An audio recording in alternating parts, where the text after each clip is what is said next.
2025-26 মরশুমে Dimitri Petratos যে মোহনবাগানকেই serve করবেন সেটা কিন্তু এই মুহূর্তে চূড়ান্ত বিষয় এবং সেটা তোমরা প্রত্যেকেই জানো।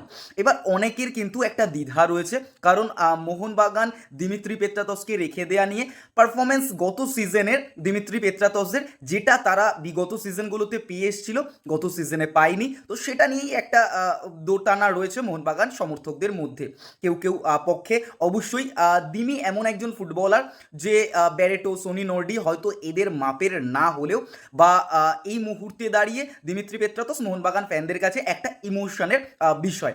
তো এই দিনই মোহনবাগানের জন্য যে পারফরমেন্স সার্ভ করতে পারিনি তার পেছনে কিন্তু একটা বড় কারণ রয়েছে।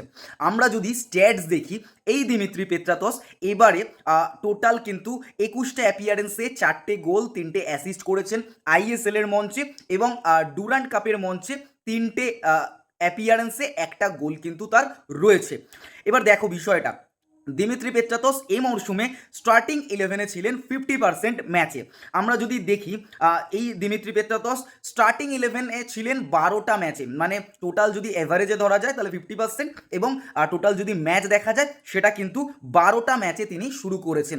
এবার যে ম্যাচগুলো তিনি সাব হয়ে এসছেন সেখানে কিন্তু যে আফটার হাফ টাইম বা আফটার ফার্স্ট হাফ বা 60 মিনিট 65 মিনিট এমন কিন্তু নয়, তার অনেকটাই পরে দিমিকে ইউজ করা হয়েছে।